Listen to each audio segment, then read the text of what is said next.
Hai semuanya, dan kita akan melanjutkan sedikit ya tentang pembahasan kita kemarin, yaitu tentang framework ya. Jadi apa itu framework dan apa manfaatnya framework itu buat kita nih para web developer teman. Nah terus itu ada beberapa temannya kita tuh yang nanya tentang CMS ya. Jadi itulah yang akan kita bahas kali ini, yaitu tentang CMS teman ya. Jadi apa itu CMS, terus apa sih kelebihannya kalau dibandingkan dengan framework ya misalkan. Dan yang paling penting adalah kapan kita tuh pakai CMS dan kapan juga kita tuh harus mendevelop semua itu dari nol pakai framework misalkan. Oke? So, let's do it. Nah, oke, jadi sebelumnya kita tuh harus paham dulu CMS itu apa, ya kan? Nah, jadi sesuai namanya teman-teman ya, jadi CMS itu adalah sebuah singkatan dari Content Management System, ya. Jadi Content Management System, CMS.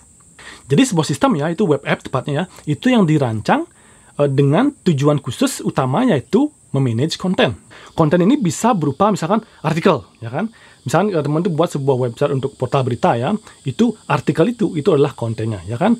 Ada juga misalkan teman tuh buat blog, maka si blog post itu merupakan kontennya. Di blog ini kita punya komen kan, form komen ya. Komentarnya itu juga berupa konten ya, atau file ataupun gambar misalkan. Itulah semuanya adalah konten teman. Jadi CMS itulah, jadi sistem yang dibuat untuk memanage semua itu. Jadi developer tuh nggak perlu lagi membuat sistem itu dari nol. Itu namanya CMS teman. Sekarang dan mungkin ini teman-teman sudah tahu ya bahwa CMS itu banyak ya kan. Itu banyak sekali jenis-jenis CMS itu yang dibuat dari berbagai macam bahasa pemrograman teman ya. Misalkan ya, yang paling terkenal itu misalkan apa?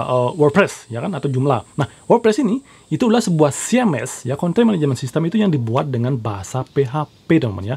Pasti teman-teman sudah pernah dengan WordPress kan? Itulah sebuah Content Management System.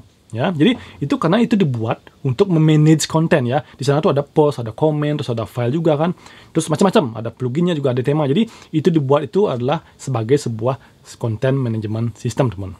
Nah, jadi disinilah perbedaan yang paling mencolok antara CMS dengan framework, teman. Jadi CMS itu apa ya? Jadi dia tuh sistem yang sudah jadi, ya kan? Teman-teman bisa download WordPress, teman-teman tinggal masuk ke web hosting, bisa install jadi web hosting, simple gitu aja kan. Jadi semuanya sudah diurus sama dia, database-nya seperti apa semuanya itu sudah jadi gitu kan. Nah, kalau misalnya framework, jadi teman-teman tuh hanya punya kerangka dasar aplikasi ya. Jadi itu belum jadi apa-apa. Tugasnya kita lah yang akan memikirkan kita mau buat apa dengan si framework ini. Jadi itu bedanya ya. Dan buat teman yang belum paham ya tentang framework ya, silahkan cek video saya yang kemarin ya.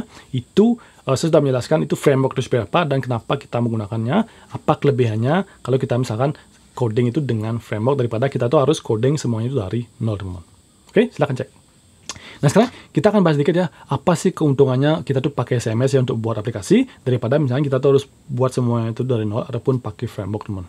Oke, yang pertama pastinya adalah kecepatan dalam development. Nah, bahkan kadang-kadang kita tuh nggak perlu coding sama sekali ya teman ya. Kalau misalnya kita cuma mau instalasi WordPress, kita tinggal pilih temanya, terus kita tinggal pilih plugin yang mau kita pakai, sudah kita install, kita online kan, udah. Nah, jadi CMS ini cocok sekali misalkan kalau kita tuh mau buat website yang simple ya, misalkan company profile ataupun blog itu cocok sekali pakai CMS. Jadi itu nggak perlu juga kita tuh buat semuanya dari nol, karena sudah ada CMS yang pasti akan mempercepat kerjaan kita, teman.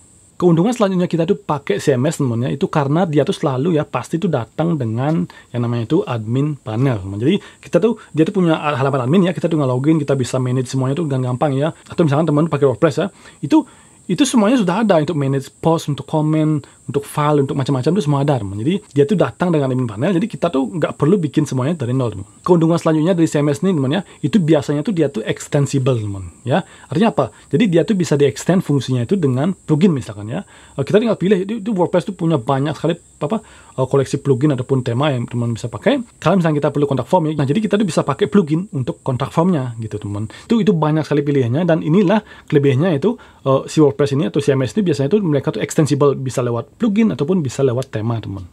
Nah, sekarang kita udah tahu ya apa sih kelebihannya kita tuh pakai CMS-nya. Nah, tetapi ya ada juga kekurangannya, teman ya. Kalau misalnya kita lihat tuh dari segi kita dari developer ya. Jadi yang pertama adalah fungsinya yang terbatas. Loh, kok? Ya, tadi kan saya bilang bahwa dia tuh extensible. Iya, memang dia tuh extensible ya. Teman tuh bisa jadikan dia tuh apapun ya dengan plugin ataupun dengan tema yang custom. Nah, tetapi tetap core-nya dia itu adalah terbatas. Artinya semua fungsinya, fungsionalitas dasarnya itu sudah dikunci sama dia. Nah, kalau misalkan kita tuh ingin membuat sesuatu yang sangat-sangat custom sekali ya, dengan CMS bisa-bisa aja.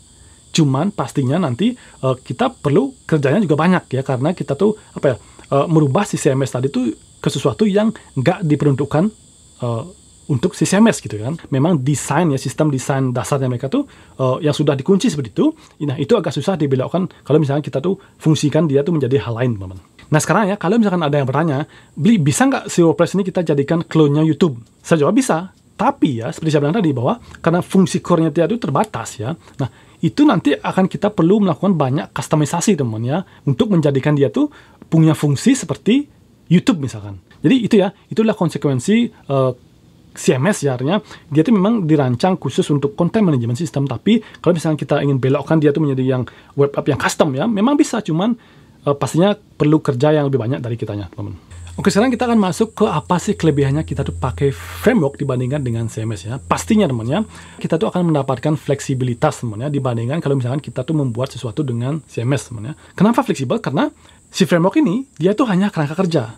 Ya. Jadi kalau misalkan kita mau bikin misalkan aplikasi penjualan, maka kita tuh bisa merancang aplikasi penjualan itu dari nol dengan framework teman ya. Jadi daripada misalkan kita tuh ada CMS yang sebenarnya tuh dia tuh hanya untuk banyak dipakai untuk blog, tapi kita tuh ubah dia menjadi aplikasi penjualan, kan bisa saja, cuman nggak sesuai dengan peruntukannya. Makanya saya bilang bahwa dengan framework kita tuh bisa membuat apa aja yang kita inginkan. Jadi kita tuh dapatkan fleksibilitas di sana ya, dari segi developmentnya. Jadi kita tuh bisa merancang semuanya itu dari nol sesuai dengan yang kita inginkan, teman-teman.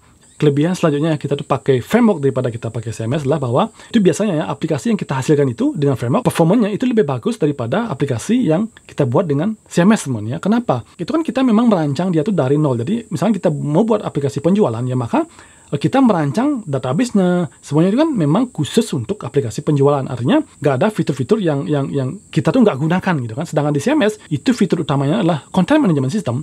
Nah, tapi kalau misalnya kita belokkan dia menjadi aplikasi penjualan, pastinya ada fitur-fitur yang nggak kita pakai, tapi dia tuh tetap jalan ya. Karena memang itu adalah bagian dari CMS-nya. Makanya dengan kita buat dari nol ya, pastinya kita tuh sudah merancang semua itu dari nol, dari awal.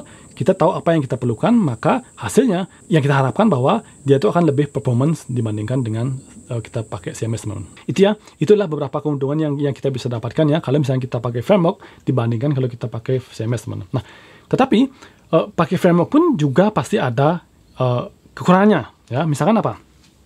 Yang pertama pastinya development-nya pasti lebih kompleks ya kan. Kita misalkan membuat sesuatu web app, itu kan kadang-kadang ada admin panel. Nah, nggak semua framework di pasaran saat ini itu ada yang punya admin panel bawaan, ya kan? Kecuali Django misalkan atau yang lainnya. Nah, itu kan kita harus buat sendiri jadinya kan dari nol, ya kan?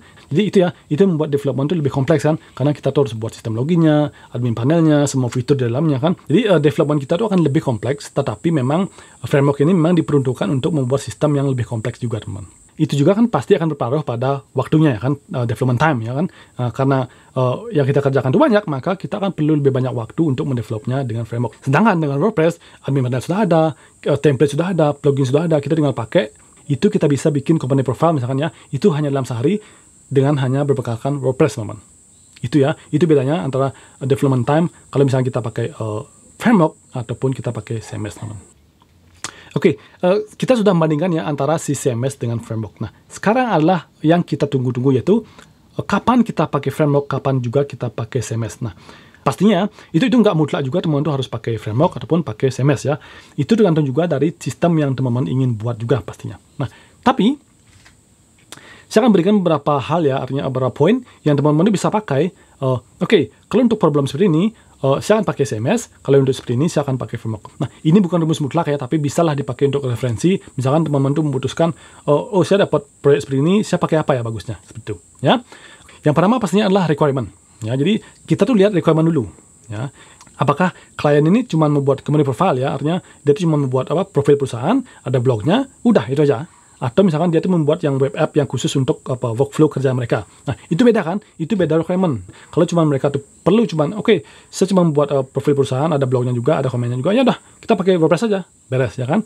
Atau sebaliknya ya, misalkan klien ini minta buatkan sebuah aplikasi untuk memanage ya proses di pabriknya misalkan, ya itu kita bisa pakai framework untuk membuatnya karena pastinya lebih fleksibel dan kita bisa bikin sistem yang memang dikhususkan untuk keperluannya mereka, teman-teman. Jadi itu ya, cek dulu requirement-nya sebelum kita memutuskan pakai CMS ataupun pakai framework, teman. Nah, selanjutnya adalah waktu. Ini proyek ini perlu diselesaikan dalam waktu berapa lama? Kalau misalkan kita tuh dapat proyek portal berita ya, di mana ada kontennya kan, ada beritanya, terus ada komennya itu kan, dan kita nggak punya banyak waktu, maka kita pakai WordPress saja, itu sudah cukup, teman.